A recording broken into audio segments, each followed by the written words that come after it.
لله نحمده ونستعينه ونستغفره ونؤمن به ونتوكل عليه ونعوذ بالله من شرور أنفسنا ومن سيئات أعمالنا ونعوذ بالله من شرور أنفسنا ومن سيئات أعمالنا من يهده الله فلا مضل له ومن يضلله فلا هادي له ونشهد أن لا إله إلا الله وحده لا شريك له ونشهد أن سيدنا ومولانا وحبيبنا محمدا عبده ورسوله أرسله بالحق بشيرا ونذيرا بين يدي الساعة وداعيا إلى الله بإذنه وسراجا منيرا صلى الله تعالى عليه وعلى آله وأصحابه وبارك وسلم تسليما كثيرا كثيرا.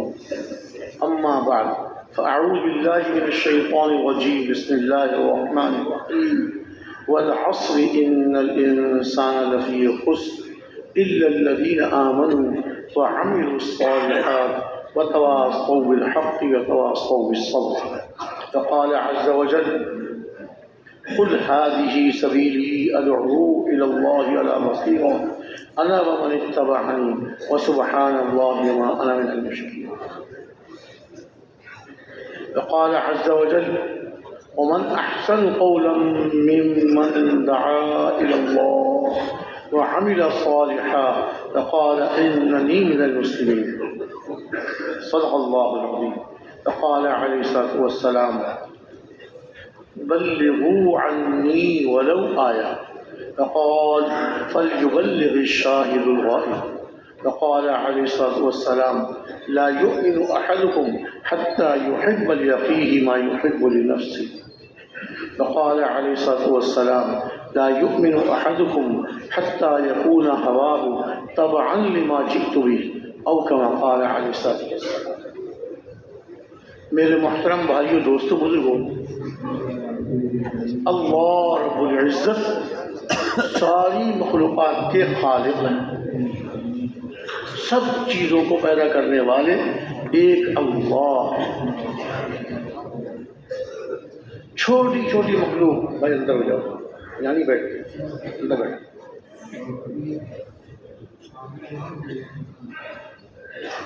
چھوٹی چھوٹی مخلوق، بڑی بڑی مخلوق، سب کو پیدا کرنے والے اللہ ہیں. کوئی ان کا شریک نہیں. تنے تنہا اپنے امر کن سے ساری مخلوقات کو پیدا فرمایا. یہ ساری زمین پہلے پانی پانی تھا. جب اللہ تعالیٰ نے زمین کے پیدا کرنے کا ارادہ فرمایا تو پانی میں بلبلہ اٹھا. جہاں آج بیت اللہ ہے، خانہ کعبہ ہے، وہاں پانی میں بلبلہ اٹھا اور وہ بلبلہ خشکی بن گیا اور خشکی پھیلتی چلی گئی. خشکی پھیلتی چلی گئی، وہ زمین بن گئی اللہ رب العزت کے حکم سے.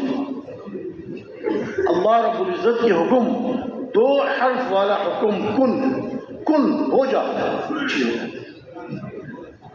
اللہ رب العزت کے ہر حکم میں وہ طاقت ہے جس کو ہم سوچ نہیں سکتے. زمین بن گئی، لیکن زمین پانی کے اوپر تھی اور اس کے چاروں طرف پانی تھا. زمین ہلنے لگی، ہلتی رہی. پھر اللہ رب العزت نے اپنے امر کن سے ان بڑے بڑے مضبوط پہاڑوں کو پیدا کروایا. اللہ کے امر کن سے پہاڑ بن گئے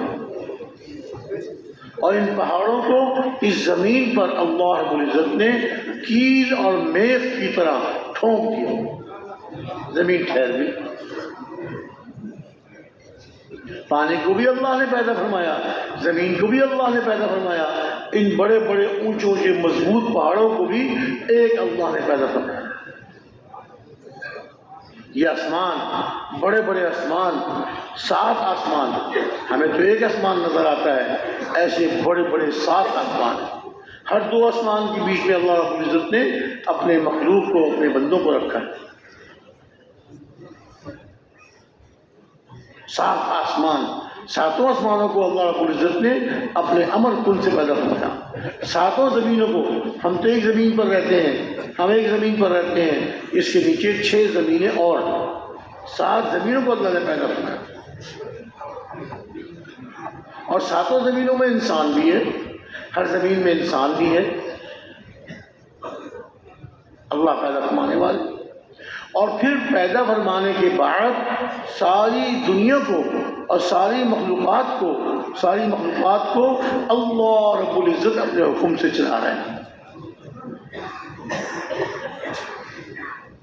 آسمانوں میں جو تغیرات ہوتے ہیں، بادل آتے ہیں، بارش ہوتی ہے، بادل ہٹ جاتے ہیں، دھوپ نکل جاتی ہے، ہر روز سورج مقررہ وقت پر نکلتا ہے اور مقررہ وقت پہ غروب ہوتا ہے، چاند نکلتا ہے، شروع میں بہت باریک بڑی مشکل سے تلاش کر کے نظر آتا ہے، پھر بڑا ہونا شروع ہوتا ہے، 14ویں رات کو پورا ہو جاتا ہے، پھر گھٹنا شروع ہوتا ہے، اور جناب 3-4 دن پہلے بالکل غائب ہو جاتا ہے، بالکل غائب ہو جاتا ہے۔ یہ کون کرنے والے ہیں؟ ایک اللہ کرنے والے، سورج کو نکالنے والے اللہ، سورج کو غروب کرنے والے اللہ، چاند کو پیدا کرنے والے اللہ، چاند کو باریک سے موٹا بنانے والے اللہ، اور موٹے سے باریک کرنے والے اللہ۔ ان ہواؤں کو اللہ چلاتے ہیں، اللہ کے حکم سے ہوائیں چلتی ہیں، اور ان بادلوں سے پانی اللہ کے حکم سے برستا ہے۔ اللہ چاہتے ہیں جن علاقوں میں اللہ چاہتے ہیں باریک بادلوں سے پانی برستا ہے، اور جن علاقوں میں اللہ چاہتے ہیں بادلوں سے برف برستی ہے۔ پہاڑی علاقوں میں برف کہاں سے آتی ہے؟ انہی بادلوں سے آتی ہے۔ ہمارے علاقوں میں یہاں بارش پانی برستا ہے، اور پہاڑی علاقوں میں برف برستی ہے، اور بعض علاقوں میں پانی کے ساتھ اولے پڑتے ہیں۔ یہ سب کون کر رہے ہیں؟ وہ اللہ جو اس ساری کائنات کو چلا رہے ہیں، ساری کائنات کے نظام کو قائم رکھا ہوا ہے، وہ اللہ خود کتنے بڑے ہوتے ہیں، اللہ خود کتنے بڑے ہوتے ہیں، کتنی قدرت والے، کتنی قدرت والے، کتنی طاقت والے۔ اللہ کے سامنے کوئی مخلوق دم نہیں مار سکتی۔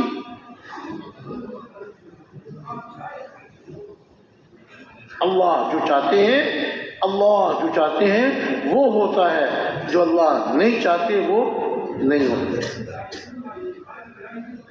قل اللہم مالک الملک تؤتی الملک من تشاء وتنزع الملک ممن تشاء وتعز من تشاء وتذل من تشاء بیدک الخیر انک علی کل شیء قدیر تولج اللیل فی النہار وتولج النہار فی اللیل وتخرج الحی من المیت وتخرج المیت من الحی وترزق من تشاء بغیر حساب۔ اللہ تعالیٰ نے اپنے حبیب صلی اللہ علیہ وسلم کو حکم دیا، آپ کہہ دیجئے اے اللہ جو ملک کے مالک ہے۔ ملک کے مالک کون ہے؟ اللہ ہے۔ اللہ ملک کے مالک کون ہے؟ اللہ ہے۔ سمجھتے ہیں کہ فلاں ملک کا مالک فلاں ہے، فلاں ملک کا مالک فلاں ہے۔ نہیں، ملک ساری دنیا کے ملکوں کے مالک ایک اللہ ہے، ایک اللہ۔ آپ کہہ دیجئے اے اللہ جو ملک کے مالک ہے، جس کو آپ چاہتے ہیں ملک عطا فرماتے ہیں، تو تل ملک من تشاء، جس کو آپ چاہتے ہیں ملک عطا فرماتے ہیں، وتنزع الملک ممن تشاء، اور جس سے چاہتے ہیں ملک چھین لیتے ہیں۔ ملک دینے والے بھی اللہ اور ملک چھیننے والے بھی۔ جس کو آپ چاہتے ہیں عزت دیتے ہیں، ذلت کے نقشوں میں اللہ عزت نصیب فرماتے ہیں، اور جس کو چاہتے ہیں آپ ذلیل کرتے ہیں، عزت کے نقشوں میں ذلیل کر دیتے ہیں۔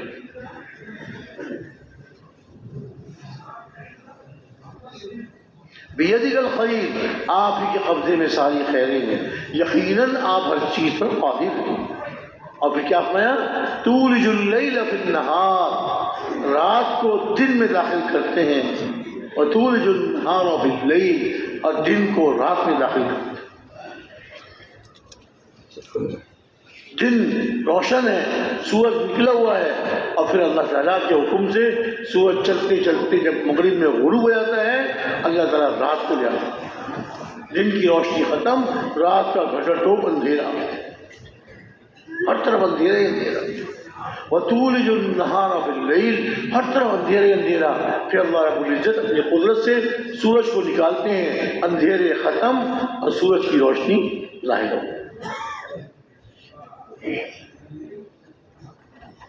سورج کی روشنی ظاہر ہو. ابھی سورج باہر طلوع نہیں ہوا، لیکن سورج کے نکلنے سے گھنٹہ ڈیڑھ گھنٹہ پہلے اس کے آثار شروع ہو جاتے ہیں، روشنی پھیلنی شروع ہو جاتی ہے، گھروں کے اندر روشنی پہنچ جاتی ہے، بند کمروں کے اندر روشنی پہنچ جاتی ہے. یہ کیا ہے؟ یہ سورج کے آنے کی اطلاع دی جا رہی ہے. اب سورج نکلنے والا ہے. پھر سورج نکل آتا ہے، ہر جگہ روشنی روشنی، ہر جگہ روشنی روشنی، جنگل میں بھی روشنی، پہاڑوں میں بھی روشنی، زمین پر بھی روشنی، ہر طرف روشنی ہے. یہ صرف اور صرف اللہ کے حکم اور اللہ کی قدرت سے. وَتُخْرِجُ الْحَيَّ مِنَ الْمَيِّتِ وَتُخْرِجُ الْمَيِّتَ مِنَ الْحَيِّ. زندہ کو مردے سے نکالتے ہیں، زندہ کو مردے سے نکالتے ہیں. مرغی کا انڈا بے جان مردہ، اس کو توڑو، کچھ بھی نہیں، سفیدی اور زردی، نہ اس پہ چوزے کے پاؤں پنجے، نہ اس کے پر، نہ چوزے کی چونچ، نہ اس کا پیٹ، سفیدی اور زردی. لیکن 21 دن مرغی اس کے اوپر بیٹھتی ہے، سہتی ہے، اپنے بدن کی گرمی اس کو پہنچاتی ہے. اللہ رب العزت اپنی قدرت سے اس بے جان انڈے میں جاندار چوزہ پیدا فرماتا ہے. جب چوزہ پورا بن جاتا ہے اور اللہ کے حکم سے اس چوزے کے اندر جان پڑ جاتی ہے، چوزہ چونچ مارتا ہے چھلکے کو، چھلکا ٹوٹتا ہے، چو کرتا باہر نکل آتا ہے. مردے سے، بے جان انڈے سے اللہ نے جاندار چوزہ نکال دیا. مرغی جاندار ہے، اس کے پیٹ سے بے جان انڈا نکلتا ہے. یہ کون کر رہا ہے؟ یہ صرف صرف صرف اور صرف ایک اللہ کا. مردے سے زندہ اور زندے سے مردہ، بے جان. وَتَرْزُقُ مَن تَشَاءُ بِغَيْرِ حساب، اور جس کو چاہتے ہیں آپ بغیر حساب کے روزی عطا فرماتے ہیں. روزی اللہ کے حکم سے آتی ہے، روزی اللہ کے حکم سے آتی ہے. ایک مرتبہ ہمارے پیارے نبی صلی اللہ علیہ وسلم اونٹ پر سوار کہیں تشریف لے آ رہے تھے. آپ کے پیچھے حضرت عبداللہ بن عباس رضی اللہ تعالیٰ عنہما سوار تھے. آپ نے ارشاد فرمایا، اے عبداللہ، اے لڑکے، میں تمہیں چند کلمات سکھاتا ہوں. حضور ارشاد فرمایا، تمہیں چند کلمات سکھاتا ہوں، ان کو یاد کر لو، تمہیں نفع دیں گے، تمہیں اس سے فائدہ ہوگا، تمہیں اس سے فائدہ ہوگا. پہلی بات کیا فرمائی؟ احفظ اللہ یحفظک. تم اللہ کی حفاظت کرو، یعنی اللہ کی حفاظت، اللہ کے حفاظت کی ضرورت نہیں، یعنی اللہ کے دین کی حفاظت کرو، اللہ کے اوامر کی، اللہ کے حکموں کی حفاظت کرو. اللہ کے حکموں کی حفاظت اللہ کے حکموں پر عمل کرنے سے ہوتی. اللہ کا ایک حکم، اللہ کے ایک ایک حکم کو پورا کرنا ہے، یہ اس کی حفاظت ہے، یہ اس کی حفاظت ہے. احفظ اللہ یحفظک، تم اللہ کی یعنی اللہ کے دین کی، اللہ کے اوامر کی حفاظت کرو، اللہ تمہاری حفاظت ہے. دیکھیے، حفاظت تو اللہ کی کافی ہے، اللہ کی حفاظت کافی ہے. اللہ چاہے تو ہلاکت کے نقشوں میں حفاظت فرما دے، حفاظت کے نقشوں میں اللہ، ہلاکت کے نقشوں میں اللہ حفاظت فرما دے، اور حفاظت کے نقشوں میں اللہ ہلاک کر دے. حضرت یونس علیہ السلام اللہ کے نبی، اللہ کے پیغمبر، کشتی میں بیٹھے، کشتی جو ہے بھنورے پھنسے. سمندر میں بعض دفعہ ایسی ہوا چلتی ہے کہ پانی یوں گول گول گھومنے لگتا ہے، اس میں کوئی کشتی آ جائے، کوئی جانور آ جائے تو گول گول گھومتے گھومتے پانی کے اندر ڈوب جاتے ہیں.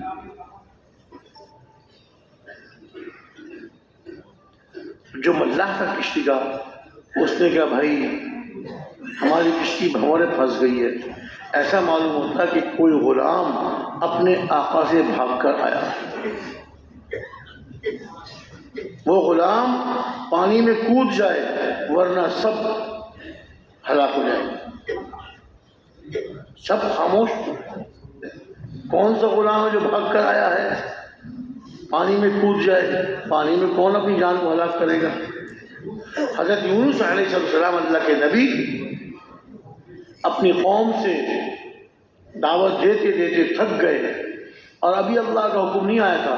اللہ نے ارشاد فرمایا تھا وہی بدلیے، وہی آپ کے علم میں آ گئی تھی بات کہ اللہ رب العزت اس قوم کو ہلاک کرنے والے ہیں، اس پہ اپنا عذاب بھیجنے والے ہیں. اب تھوڑا سا یہ ہوا کہ اللہ کا عذاب تو آنے والا ہے، چلو میں اس قوم سے نکل جاؤں. ابھی اللہ کا حکم نہیں آیا تھا نکلنے کا، اللہ کا حکم نہیں آیا تھا، نکل گئے قوم سے. وہاں دریا کے پاس پہنچے، کشتی جا رہی تھی، اس میں بیٹھ گئے. جب بھوریں پھنسی تو ملاح نے کہا ایک غلام بھاگ کر آیا ہے، یہ تو وہ جب کشتی سے باہر کود جائے پانی میں ورنہ سب ڈوب جائیں گے. حضرت یونس علیہ السلام کو کشتی والا جانتا تھا کہ بہت نیک بندے ہیں، اللہ کے نبی ہیں. انہوں نے فرمایا کہ میں اپنے آقا کی اجازت کے بغیر آیا ہوں. اللہ کی آقا سے مراد اپنے اللہ کی. اللہ نے مجھے بھی حکم نہیں کیا تھا اپنی قوم سے نکلنے کا. اور نے کہا میں پانی میں کودتا ہوں. انہوں نے کہا نہیں آپ تو اللہ کے نبی ہیں، آپ بڑے نیک بندے ہیں. وہ منع کرتے رہے اور کہا کہ نہیں میں ہی پانی میں جاؤں گا، سب بچ جائیں گے. اب اللہ کے دیکھیے نظام چل رہا ہے. حضرت یونس علیہ السلام پانی میں کودے، وہاں مچھلی منہ کھول کے بیٹھی ہوئی تھی. اللہ کا نظام. مچھلی نے ان کو ہڑپ کر لیا، مچھلی نے ہڑپ کر لیا، مچھلی کے پیٹ میں چلے گئے. سمندر میں آدمی گر جائے تو مر جاتا ہے، مچھلی کے پیٹ میں چلا جائے تو مر جاتا ہے. سارے ہلاکت کے اسباب یہ اللہ رب العزت نے حضرت یونس علیہ السلام کو اس سارے ہلاکت کے اسباب میں اپنی قدرت سے بچایا. مچھلی نے ہڑپ کر لیا، اب سمندر کی تہہ میں چلی گئی. سمندر کے نیچے اندھیرا ہی اندھیرا، تباہی تباہی، ہلاکت ہی ہلاکت. اور کہ مچھلی کے پیٹ میں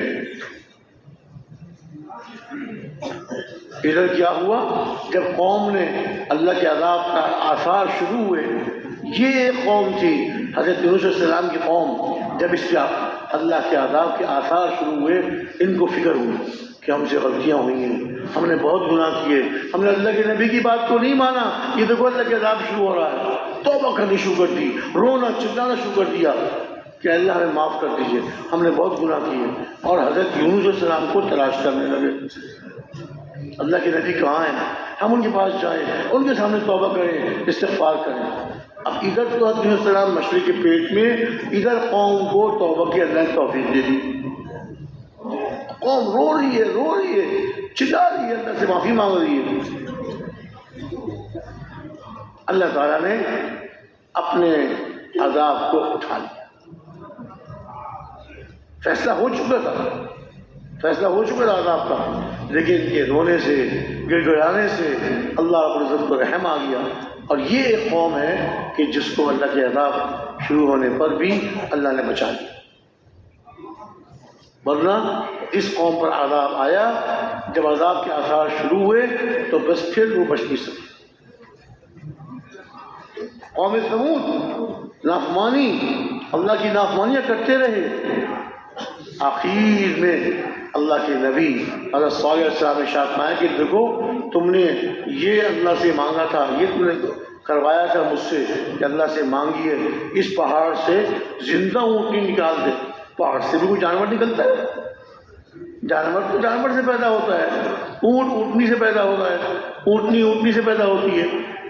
اب تم کیا کہہ رہے ہو پہاڑ سے اونٹنی نکالے، اور اونٹنی بھی ایسی ہو جو گابن ہو، جس کے پیٹ میں بچہ ہو، اور باہر نکل کے ہمارے سامنے وہ بچہ جنمے. اللہ کے نبی حضرت صالح علیہ السلام سمجھاتے رہے، نہیں مانی قوم.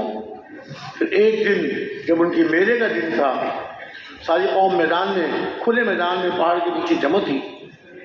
پہاڑ میں گڑگڑاہٹ پیدا ہوئی، ساری قوم پہاڑ کی طرف متوجہ ہوئی. پہاڑ پھٹا اور اس میں سے زندہ اونٹنی جس کے پیٹ میں بچہ تھا، گابن اونٹنی، وہ پہاڑ سے نکلی. ساری قوم نے اپنی آنکھوں سے دیکھا. اللہ کی قدرت، اللہ کے نبی حضرت صالح علیہ السلام کا معجزہ. اچھا اونٹنی آ گئی. اب حضرت صالح علیہ السلام نے فرمایا کہ دیکھو یہ اونٹنی اللہ کی نشانی ہے، یہ اونٹنی اللہ کی نشانی ہے. بڑی اونٹنی تھی، لمبے چوڑے قد والی، بچہ اس کے ساتھ تھا. جب پانی پینے گھاٹ پر آتی تھی تو سارے جانور ڈر کے بھاگ جاتے تھے. اونٹ، اونٹنیاں، دوسرے جانور سب بھاگ جاتے تھے. یہ اکیلی گھاٹ سے پانی پیتی تھی، بڑی لمبی چوڑی تھی، پانی بھی سارا پی جاتی تھی. کہ اللہ کے نبی نے باری باندھی، ایک دن یہ اونٹنی پانی پیے گی اور جانور نہیں پئیں گے، دوسرے دن باقی جانور پئیں گے اور یہ اونٹنی قریب نہیں آئے گی. اللہ کے نبی ارشاد فرماتے ہیں کہ دیکھو یہ اللہ کی نشانی ہے، اس کو نقصان نہ پہنچانا. اگر اس کو تمہیں تکلیف پہنچائی اور اس کو نقصان پہنچایا، بس یاد رکھنا پھر اللہ کا عذاب تم پر آ جائے گا.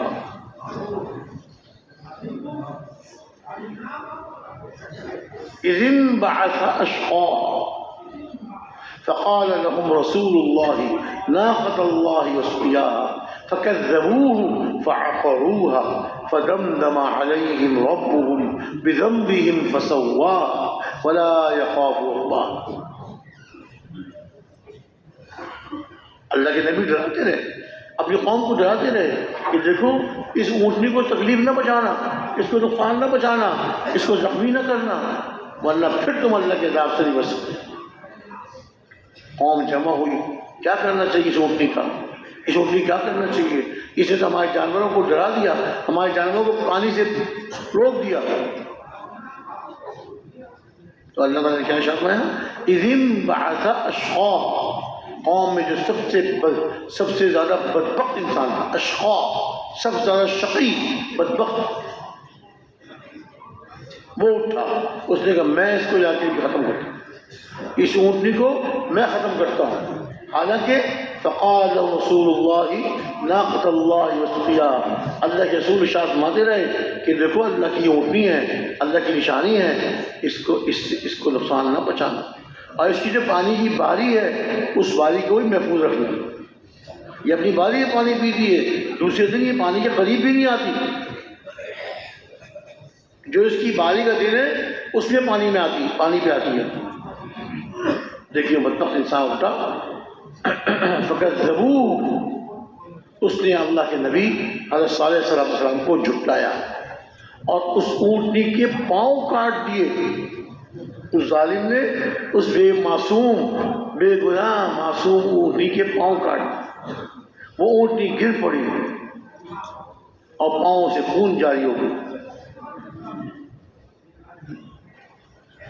ایک ایمان والے جو اللہ کے نبی کی بات ماننے والے تھے، وہ دوڑتے ہوئے اللہ کے نبی کے پاس گئے، حضرت صالح علیہ السلام کے پاس، اور ان سے عرض کیا کہ اے اللہ کے نبی، آپ کی قوم نے اس اونٹنی کو زخمی کر دیا، وہ تڑپ رہی ہے، اس کا خون بہہ رہا ہے. او اللہ کے نبی اپنی چادر کو گھسیٹتے ہوئے اپنے گھر سے نکلے اور یہ ارشاد فرماتے ہوئے نکلے، ہائے میری قوم، یہ تم نے کیا کر دیا؟ اب تم اللہ کے عذاب سے نہیں بچ سکتے. میں اس پر کر رہا ہوں کہ دیکھیں جس قوم میں بھی اللہ کا عذاب کا فیصلہ ہوا کہ وہ عذاب ٹلا نہیں. اب کیا ہوا؟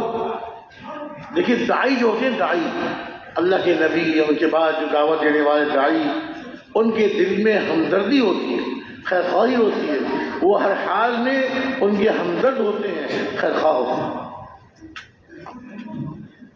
اللہ کے نبی کو اطلاع دی کہ آپ کی بات نہیں مانی، آپ کو جھٹلا دیا اور اس اونٹنی کو زخمی کر دیا، وہ تڑپ رہی ہے.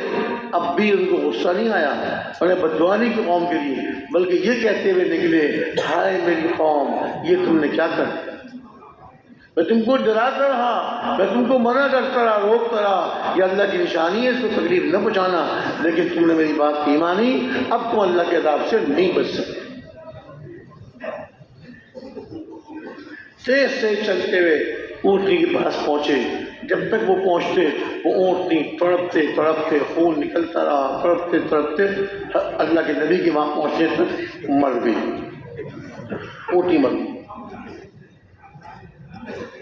پھر اللہ کے نبی نے ارشاد فرمایا کہ اب تم اللہ کے عذاب سے نہیں بچ سکتے، اور 3 دن کی مہلت ہے بس،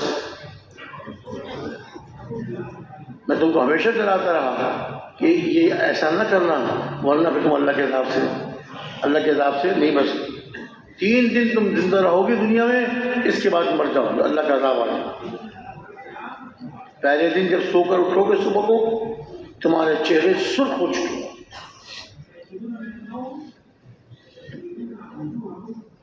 صبح کو اٹھے مرد عورتیں بچے سب کے چہرے سرخ، اوہ ہو یہ پہلی نشانی پوری ہو گئی، اللہ کے نبی نے سچ فرمایا۔ اب انہوں نے رونا شروع کر دیا، گڑ گڑانا شروع کر دیا۔ دوسرے دن اٹھے تو ان کے چہرے زرد ہو چکے تھے، زرد ہو چکے تھے،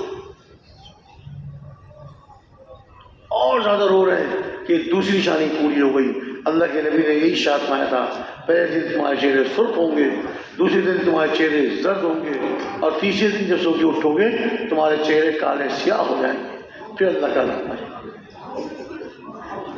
تو یہ 3 دن جو اللہ کے عذاب، اللہ کی نشانیاں دیکھتے رہے، جو اللہ کے نبی نے ارشاد فرمایا تھا وہ نشانیاں دیکھتے رہے، اور تینوں دن اپنے گھروں میں روتے رہے، چیختے چلاتے رہے، ان کے جانور بھی ان کی رونے کو دیکھ کر وہ بھی روتے رہے، لیکن اللہ کا عذاب ان سے نہیں ٹلا۔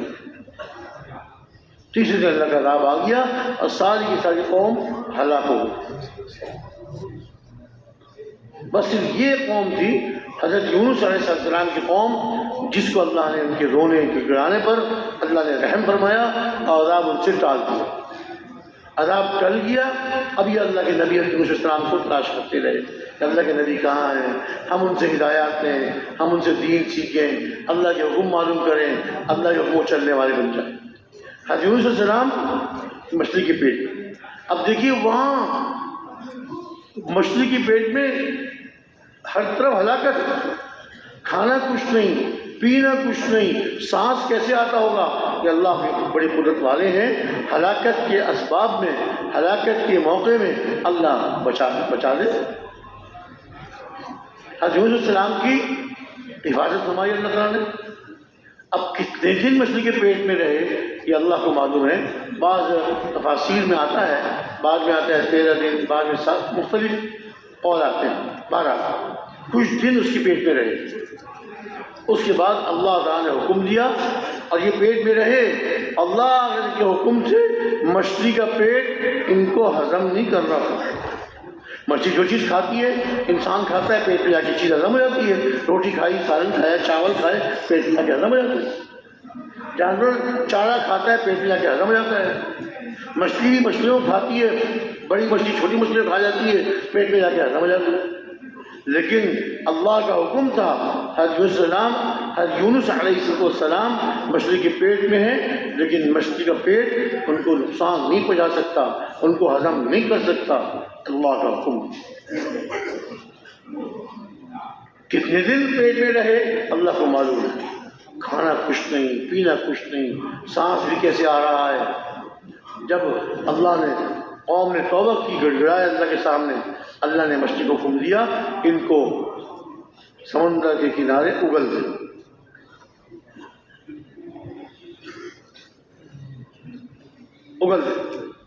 مچھلی اوپر آئی، سمندر کے اوپر آئی، جیسے سمندر کے اوپر آ کر ان کو نگل گئی تھی اور سمندر کے تہہ میں چلی گئی تھی، ایسے سمندر کی تہہ سے اوپر آئی اور سمندر کے کنارے پر آئی، اور ان کو حضرت یونس علیہ السلام کو اللہ کے حکم سے سمندر کے کنارے ساحل پر اگل دی۔ بہت کمزور 6 دن 7 دن اللہ جانتے ہیں، 3 دن یہ جتنے بھی تھے بغیر کھائے پیے مچھلی کے پیٹ کے اندر زمین سمندر کی تہہ میں بہت کمزور ہو۔ اللہ تعالیٰ نے وہاں اپنی قدرت سے سمندر کے کنارے یقطین کا درخت اگا دیا۔ اب یقین کیا ہوتا ہے؟ بعض آزماتے ہیں کدو کہتے ہیں یقین، بعض کچھ اور کہتے ہوں گے. بہرحال ایک درخت اگا دیا، اس کا پھل اللہ جس سے کھاتے رہے، اور چشمہ اللہ نے جاری فرما دیا، چشمے کا پانی پیتے رہے. اللہ نے دوبارہ ان کو ہمت دی. مچھلی کے پیٹ میں تھے اور یقین تھا کہ میں تو ختم ہو جاؤں گا، لیکن پھر اللہ کے حکم سے توبہ استغفار میں لگ گئے. لا الہ الا انت سبحانک انی کنت من الظالمین. جب یہ آیت کریمہ مچھلی کے پیٹ میں پڑی، اللہ کو رحم آیا اور اللہ تعالیٰ نے کو زندہ مچھلی کے پیٹ سے نکال دیا. عرض میں کر رہا تھا کہ ہلاکت کے اسباب میں اللہ حفاظت فرما دے. حضرت یونس علیہ السلام کو مچھلی کے پیٹ میں جہاں ہر طرف سے ہلاکت ہی ہلاکت تھی، اللہ نے حفاظت فرمائی. اور فرعون جو بڑی طاقت والا، بڑے دبدبے والا، بڑے ملک والا، بڑی حفاظت میں رہنے والا، ساری حفاظت کے سارے اسباب میں اللہ نے اس کو تباہ و برباد دکھا دیا. اس کی فوجوں کے ساتھ، فوجیں جو اس کی بات کرتی تھی، اس کے ایک اشارے پر گردن اڑا دیا کرتے تھے پولیس والے، فوج والے. لیکن جب اللہ کا حکم آیا، وہی فرعون دبدبے والا، طاقت والا، فوج والا، اللہ نے ایک چند سیکنڈ کے اندر اس کو ہلاک کر دیا، برباد کر دیا. جو کہا کرتا تھا الیس لی ملک مصر وہذہ الانہار تجری من تحتی افلا تبصرون، یہ دیکھو دیکھو یہ میرا ملک ہے، میرا ملک ہے مصر، یہ مصر میرا ملک ہے، اور یہ چشمے اور یہ ندیاں، یہ دریا میرے محل کے نیچے بہتی ہیں.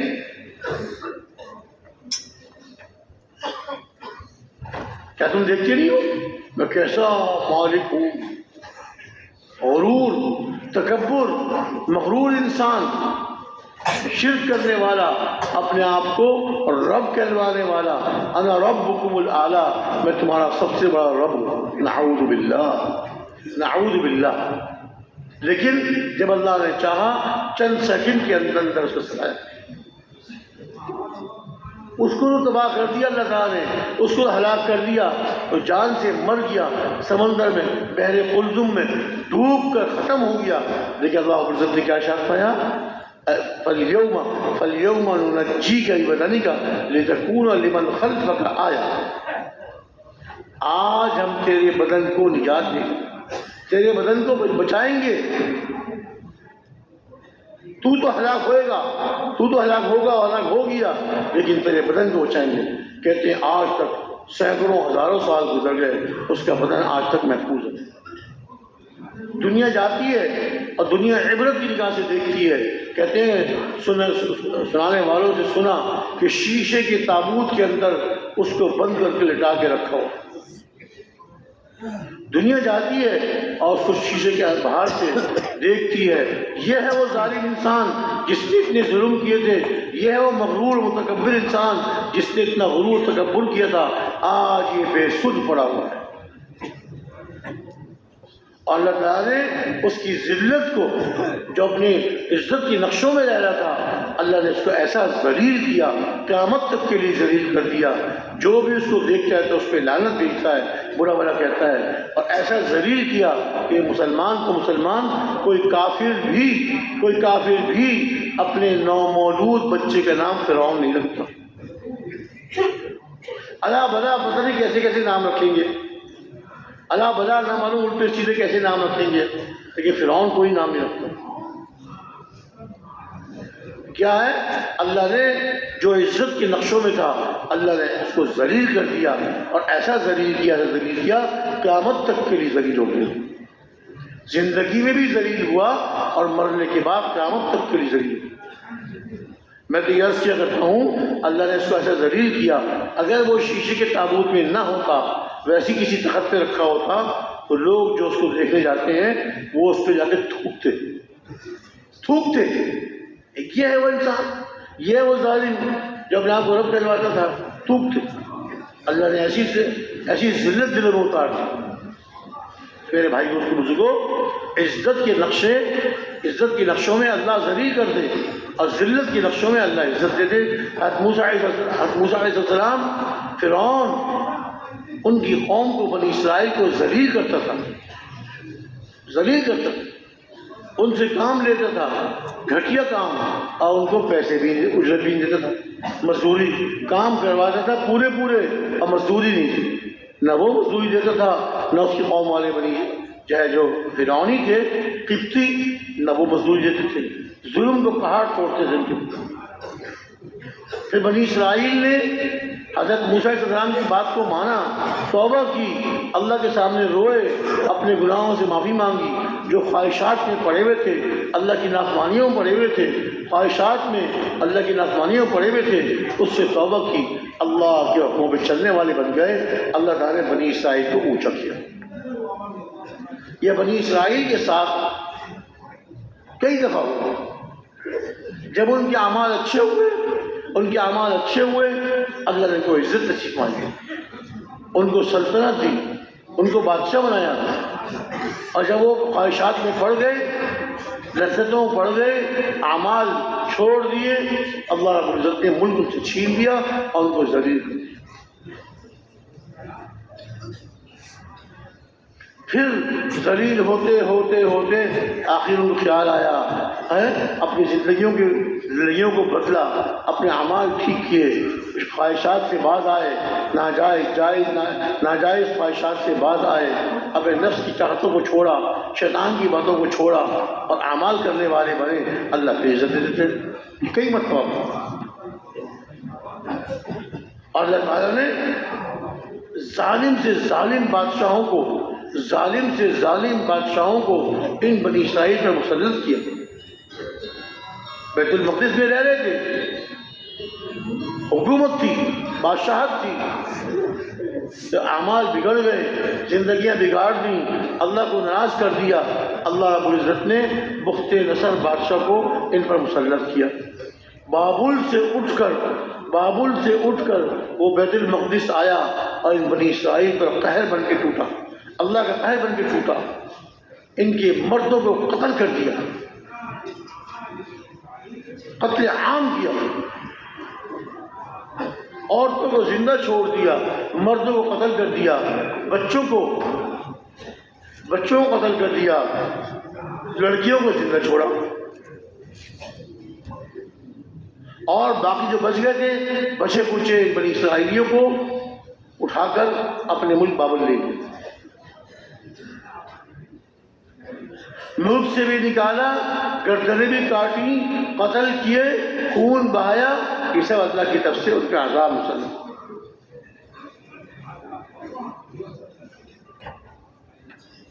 قیامت تک کے لیے اللہ کی یہ سنت ہے کہ جب ایمان والے نیک عمل کرتے ہیں، اللہ کے حکموں کو پورا کرتے ہیں، اللہ کے پیارے نبی صلی اللہ علیہ وسلم کی سنتوں پر اپنی زندگی کو لاتے ہیں، اللہ ان کو عزت دیتے ہیں، اللہ ان کو اونچا کرتے ہیں۔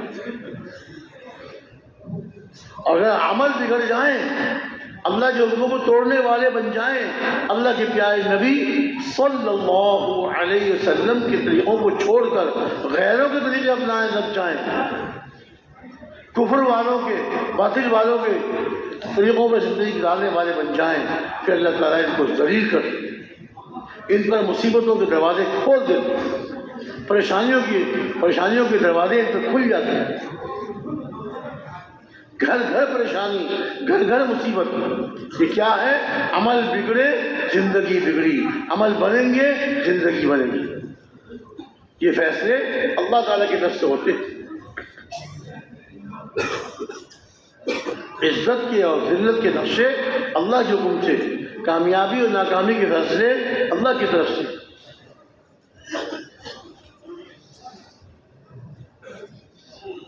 حضرت ابراہیم علیہ السلام نمرود کے پاس گئے، جو ظالم انسان تھا، اپنے آپ کو رب کہلواتا تھا، میں تمہارا رب ہوں، مجھ کو سجدہ کرو۔ غلہ، جب غلہ زمینوں سے اگتا تھا سارا غلہ جمع کرا لیا کرتا تھا، اب کہتا تھا جس کو غلہ چاہیے وہ میرے دربار میں آئے اور مجھ کو سجدہ کرے، مجھ کو رب مانے، مجھ کو سجدہ کرے، جو مجھے سجدہ کرے گا میں اس کو غلہ دوں گا۔ جہاں وہ خود تھا کہتا ہے مجھ کو سجدہ کرو، جہاں وہ خود نہیں تھا، اپنے ملک کے جن علاقوں میں وہ خود نہیں تھا، اپنی تصویر یا بت رکھواتا تھا، اس کو آگے سجدہ کرو۔ اس کے کارندے جو سجدہ کرتے تھے اس کو غلہ دیتے تھے، جو سجدہ نہیں کرتے تھے اس کو غلہ نہیں دیتے تھے۔ کہتا تھا کہ میں تمہارا رازق ہوں، میں تمہارا رب ہوں، رزق میں تم کو دیتا ہوں، حالانکہ رازق تو صرف ایک اللہ ہے۔ ساری مخلوقات کو، انسانوں کو بھی، جانوروں کو بھی، پرندوں کو بھی، چرند کو بھی اور درندوں کو بھی، سب کو روزی اللہ دیتے ہیں، سب کو رزق اللہ دیتے ہیں۔ نمرود کے پاس تشریف لے گئے اور اس کو جا کے دعوت دی، ایک اللہ پر ایمان لے آؤ، وہ سب کچھ کرنے والے، ان کے قبضے میں سب کچھ ہے۔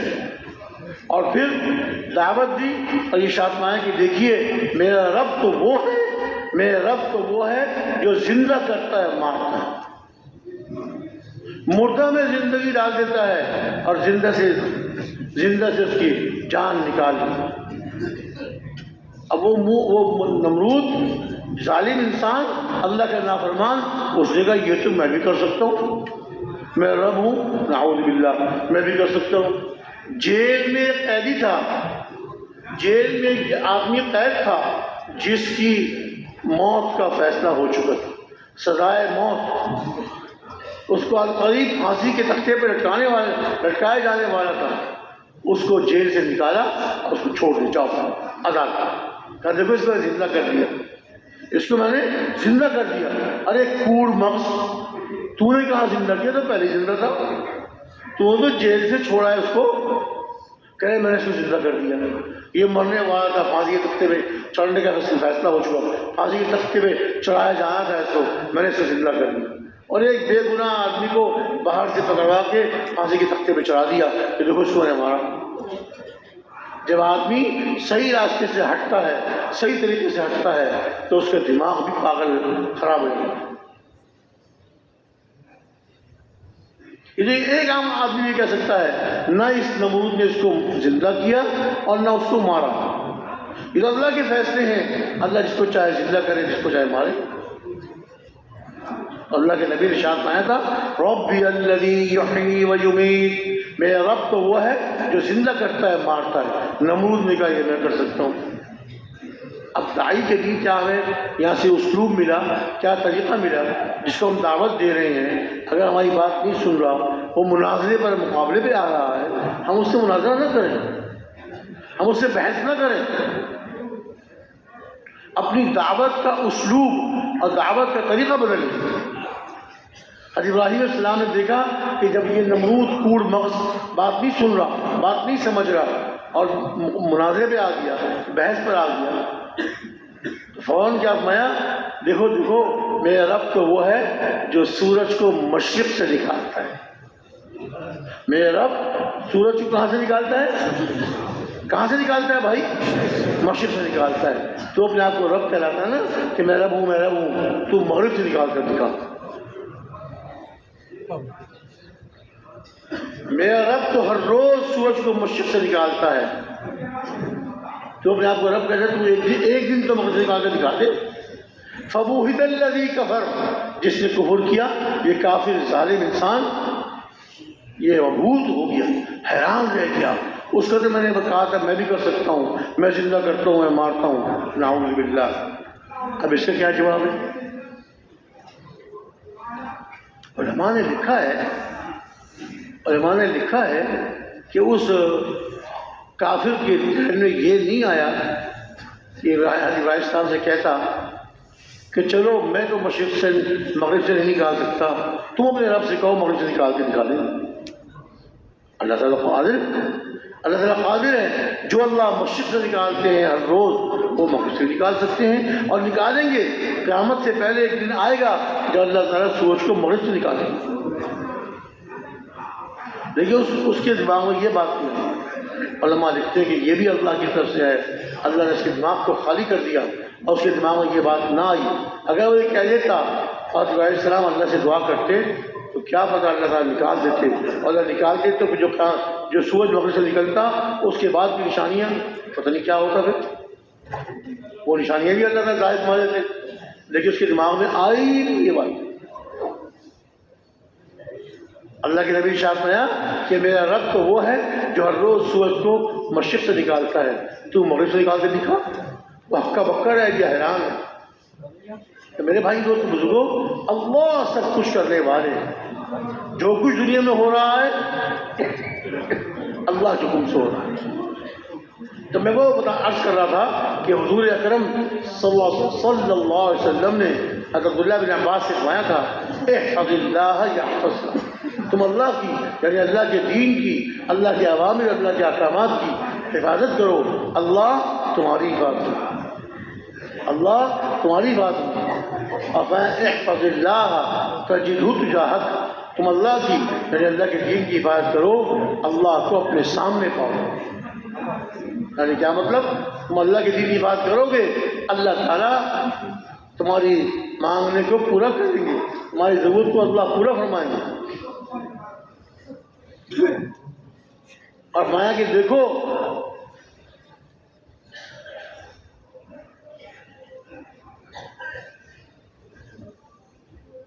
جب تمہیں کچھ مانگنا ہو کس سے مانگو؟ اللہ سے مانگو۔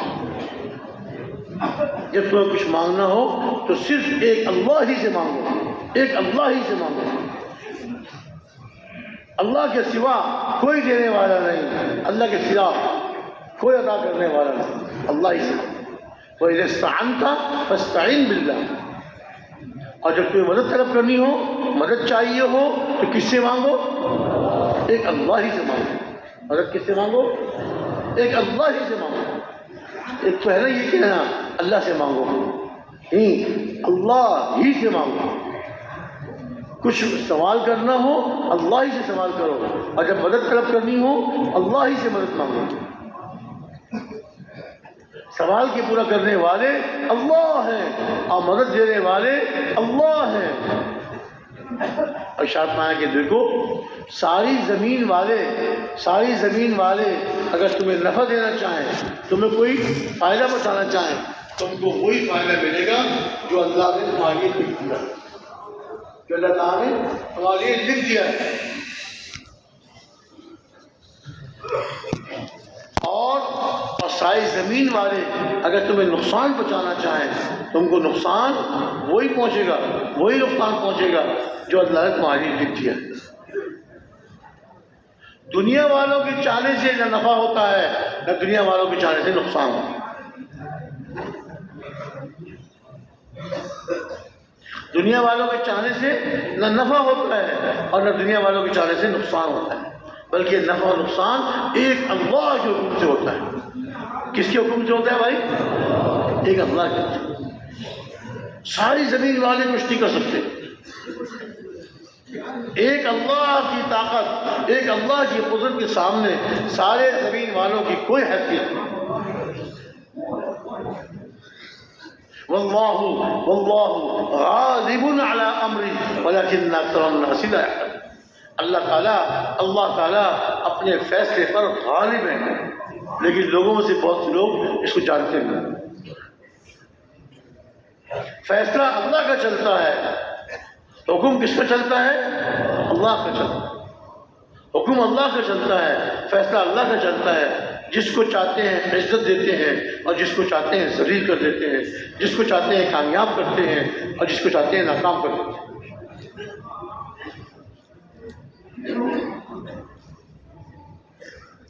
الحکم للہ، فیصلہ اللہ کا ہے۔ تو میرے بھائی دوستو بزرگوں، ایک اللہ رب العزت سب کچھ کرنے والے ہیں، اور کامیابی کا راستہ اللہ رب العزت نے اپنے نبی حضرت محمد صلی اللہ علیہ وسلم کو بھیج کر، آپ کو بھیج کر انسانیت کی ہدایت کا راستہ آپ نے انسانیت کو دکھایا ہے۔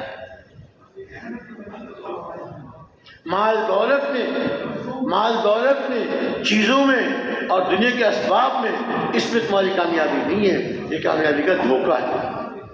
اس میں کامیابی نہیں ہے، یہ کامیابی کا دھوکہ ہے۔ لوگ سمجھتے ہیں بس مال بہت آ گیا، مال بہت جمع کر لیا، بڑا گھر بنا لیا، جی بڑی کوٹھی بنا لی، بڑی قیمتی کار خرید لی، قیمتی کپڑے بنا لیے، میں بڑا کامیاب انسان ہوں۔ ہرگز نہیں۔ مال دولت سے اور چیزوں سے انسان کامیاب نہیں ہوتا، مال دولت سے اور چیزوں سے عزت نہیں ملتی۔ عزت اور ذلت کے فیصلے اللہ کی طرف سے ہوتے ہیں۔ حضرت موسیٰ علیہ السلام اللہ کے نبی ہیں، ایک چوغا تھا، چوغا عبا، جن میں اس کو پہن کر اپنی قوم کو وہاں سمایا کرتے تھے، اور رات کو آدھا بچھا کے آدھا اوپر اوڑھ کے آرام فرمایا کرتے تھے۔ دنیا کے اعتبار سے اتنے کمزور، لیکن عزت کے اعتبار سے اللہ نے وہ عزت دی کہ فرعون ان کی عزت کو کوئی نقصان نہیں پہنچا سکتا، ان کی عزت کو کوئی نقصان نہیں پہنچا سکتا۔ اور فرعون جو بڑی عزت والا بنا ہوا تھا، بڑے دبدبے والا بنا ہوا تھا، بڑا ظالم انسان تھا، اللہ نے اس کو ذلیل کر دیا۔ حضرت موسیٰ علیہ السلام کو عزت دی، حضرت موسیٰ علیہ السلام کو ان کی قوم بنی اسرائیل کو اسی سمندر میں سے اللہ نے پار کرا دیا، اور فرعون اور اس کے لشکروں کو اللہ تعالیٰ نے اسی سمندر میں ڈبو کے ختم کر دیا، ختم کر دیا۔ اسی سمندر میں حضرت موسیٰ علیہ السلام اور ان کی قوم کی حفاظت فرمائی۔ 12 قبیلے تھے، 12 راستے بن گئے۔ اللہ کے حکم سے جب سمندر پہ ڈنڈا مارا، قوم نے کہا اے موسیٰ ہم تو پکڑے گئے، انا لمدرکون، پکڑے گئے، آگے جاتے ہیں سمندر میں ڈوب کے مرتے ہیں، اور پیچھے ٹھہرتے ہیں تو فرعون اپنے لشکر کے ساتھ آ رہا ہے، وہ ہمیں ٹکڑے ٹکڑے کر دے گا ہمارے لیے۔ حضرت موسیٰ علیہ السلام نے کیا ارشاد فرمایا؟ کلا ان معی ربی سیہدین، ہرگز نہیں، فرعون کے ذلیل کرنے سے آدمی ذلیل نہیں ہوگا، فرعون کے ہلاک کرنے کے ارادے سے آدمی ہلاک نہیں ہوگا۔ یقیناً میرے ساتھ میرے رب ہیں جو عنقریب مجھے سیدھا راستہ دکھائیں گے۔ کلا، سختی کے ساتھ قوم کی بات کو انکار کیا، قوم کی بات کا اور قوم کی بات کو رد کیا۔ جو تم کہہ رہے ہو یہ نہیں ہے، ہرگز نہیں۔ اب کیا ہوا؟ اللہ نے حکم دیا اے موسیٰ اس سمندر پہ ڈنڈا ماری۔ بڑوں سے سنا کہ ہمارے حضرت جی مولانا یوسف صاحب رحمۃ اللہ علیہ ارشاد فرمایا کرتے تھے، اللہ تعالیٰ نے حضرت موسیٰ علیہ السلام کو سمندر پہ پانی میں ڈنڈا مارنے کا حکم دیا۔ حالانکہ یہ پانی پہ نہیں اللہ نے ڈنڈا لگوایا، بلکہ عقل والوں کی عقل پہ ڈنڈا لگوایا۔ جو عقل پہ چلتے ہیں اور ظاہر کو دیکھ کے چلتے ہیں، ظاہری نقشوں کو دیکھ کے چلتے ہیں، ان کی عقلوں پہ، ان ظاہر کے دیکھنے والوں کی عقلوں پہ اللہ نے ڈنڈا لگوایا۔ اب ظاہر دیکھنے والے کیا کہیں گے؟ ارے سمندر پہ ڈنڈا مارنے سے کیا ہوگا، وہ تو پانی ہے، پانی میں ڈنڈا ماریں گے چند چیزیں اڑیں گی، ختم۔ ارے اس ڈنڈے کو مارتے فرعون کے لشکر پر، فرعون کے آدمی پر، کوئی ایک آدھ تو مر جاتا یا زخمی ہو جاتا۔ نہیں، حکم کیا ملا؟ حکم کیا ملا؟ ڈنڈا ماریے سمندر پہ۔ اللہ کے حکم میں کامیابی ہے اور اللہ کے حکم کے توڑنے میں ناکامی ہے۔ حضرت موسیٰ علیہ السلام نے اللہ کے حکم سے جب سمندر پہ ڈنڈا مارا، اللہ رب العزت نے، اللہ کا حکم پورا ہوا، اللہ نے اپنی قدرت سے 12 راستے بنا دیے۔ سمندر میں 12 راستے بنا دیے، 12 قبیلے موسیٰ علیہ السلام کے ساتھ تھے، ہر قبیلے کا اپنا راستہ، ہر قبیلے کا اپنا راستہ۔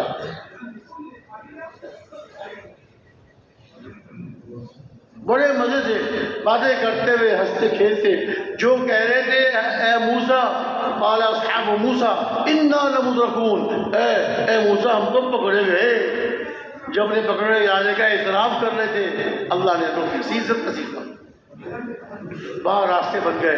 اب وہی پکڑے گئے کہنے والے اب جو ہے سمندر کے بیچ میں سے سمندر کے پانی کی دیواریں کھڑی، سمندر جو پانی بہنے والی چیز ہے اللہ نے اس کو اس وقت کھڑا کر دیا۔ پانی بہتا ہے اللہ کے حکم سے، زمین ٹھہری ہوئی ہے اللہ کے حکم سے، اس دن اللہ نے بہنے والے پانی کو کھڑا کر دیا، دیواریں بن کے کھڑا ہو، 12 راستے بن گئے، ادھر پانی کی دیوار، ادھر پانی کی دیوار، ادھر پانی کی دیوار۔ ہر قبیلے والا اپنے راستے پہ چلتا رہا۔ تو میرے محترم بھائی دوستو بزرگوں، کرنے والے ایک اللہ، کرنے والے ایک اللہ۔ فرعون آیا پیچھے پیچھے، فرعون آیا پیچھے پیچھے اور کیا کہنے لگا، ارے یہ سمندر جو ہے نا حضرت موسیٰ علیہ السلام سے ڈر گیا، حضرت موسیٰ علیہ السلام سے ڈر گیا۔ جب ان سے ڈر گیا، میں تو فرعون ہوں، مجھ سے تو ان سے زیادہ ڈرے گا۔ اب ذرا فرعون نے اپنا گھوڑا جب سمندر کے اندر اتارا، وہ پانی کی دیواریں جو کھڑی ہوئی تھیں پانی نے بہنا بند کر دیا تھا، اللہ رب العزت کے حکم سے دوبارہ پانی کی دیواریں پھر ختم ہو گئی، پانی بند۔ اور فرعون اور اس کی 16 لاکھ فوج، فرعون اور اس کی 16 لاکھ فوج اس پانی میں 1 منٹ کے اندر غرق۔ کوئی لڑائی نہیں ہوئی، ایک آدمی کا خون نہیں بہا، لاکھوں کی فوج اللہ تعالیٰ نے 1 سیکنڈ 1 منٹ کے اندر ختم کیا۔ آج موسیٰ علیہ السلام اور ان کی 8 قومیں، 8 قبیلے، اللہ نے ان کو نجات دے دی اور ان کی حفاظت۔ اور چونکہ ان کے اعمال اچھے ہو گئے تھے، اللہ کو راضی کرنے والے اعمال اختیار کر لیے تھے، اللہ تعالیٰ نے فرعون کی حکومت ان کو دی، فرعون کو ہلاک کر دیا اور اس کی حکومت، اس کی بادشاہت بنی اسرائیل کو دی۔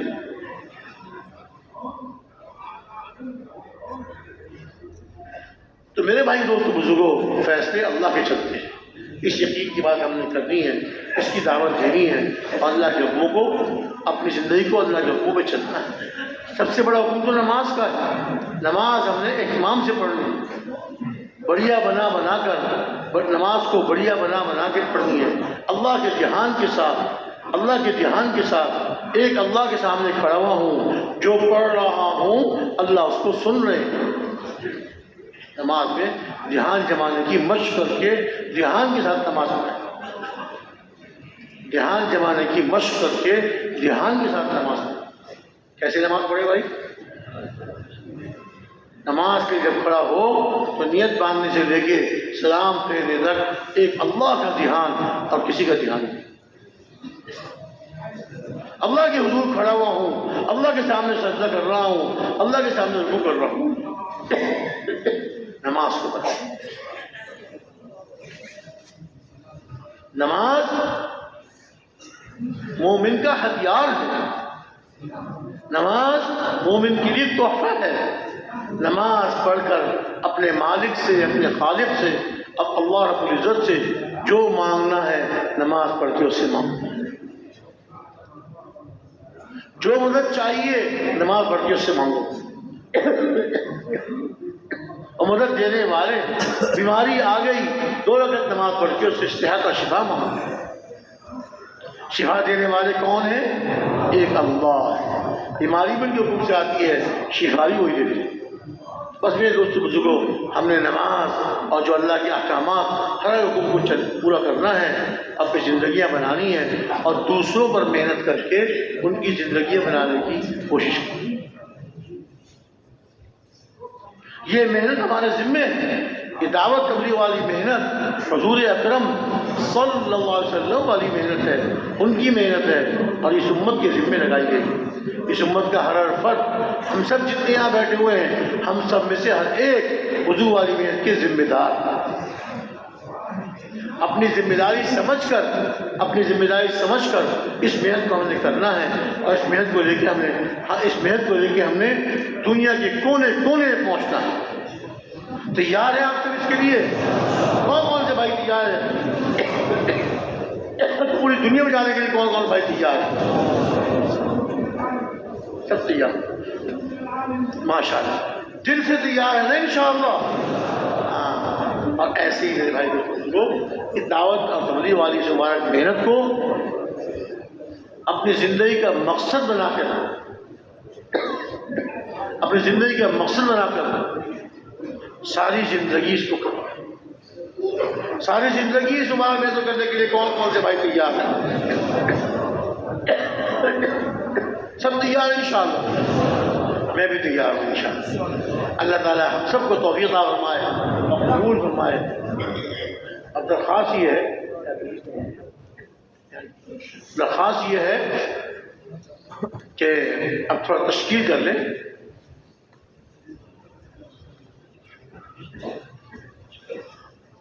کہ جن بھائیوں کے اب تک 4 مہینے نہیں لگے، جن بھائیوں کے اب تک 4 مہینے نہیں لگے، ان سے درخواست ہے کہ وہ 4 مہینے کا عزم کر لے کہ اب میں 4 مہینے لگا کر جاؤں۔ تیار ہیں اس کے لیے؟ کون سے بھائی تیار ہے کہ میں 4 مہینے پورے کر کے جاؤں گا؟ آئے تھے ایک چیز کے لیے، اب نیت کر لیں 4 مہینے کی انشاءاللہ۔ اور جن بھائیوں 4 مہینے لگا لیے ہیں، 2 سال کے سے زائد کا عرصہ گزر گیا ہے، ان سے درخواست ہے کہ وہ دنیا کے ملکوں میں 1 سال کے لیے اور 7 مہینے کے لیے جانے کا عزم کریں، پکا ارادہ کریں انشاءاللہ۔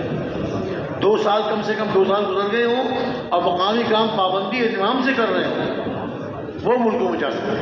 تو کون کون سے بھائی ملکوں میں جانے کے لیے تیار ہیں انشاءاللہ؟ ملکوں میں جانے کے لیے اپنی جیب پر نگاہ نہ کریں، غیب پر نگاہ کریں، اللہ اپنے غیب کے خزانوں سے عطا فرمائے۔ اور جو ملکوں میں جانے کے لیے پاسپورٹ بھی چاہیے، ویزا بھی چاہیے، لمبا چوڑا خرچ بھی چاہیے، لمبا چوڑا خرچ بھی چاہیے، اللہ تعالیٰ نے ایک اور راستہ دے دیا کہ ملک کے اندر 1 سال، نہ پاسپورٹ کی ضرورت نہ ویزے کی ضرورت، ملک کے اندر 1 سال کے لیے کون کون سے بھائی تیار ہیں؟ ماشاء اللہ ماشاء اللہ ماشاء اللہ۔ اب یہ ایک اور تقاضا چھوٹا سا ہے، اس کے لیے جو بھائی تیار ہوں بیٹھے بیٹھے ہاتھ اٹھا لیں۔ ہر سال 4 مہینے، ہر سال 4 مہینے، ہر سال ماشاء اللہ ماشاء اللہ۔ ایسے بھائی جنہوں نے ہر سال 4 مہینے کا عزم کیا، اس کا اظہار کیا، ان سب بھائیوں سے درخواست ہے کہ مغرب کی نماز کے بعد، کون سی نماز؟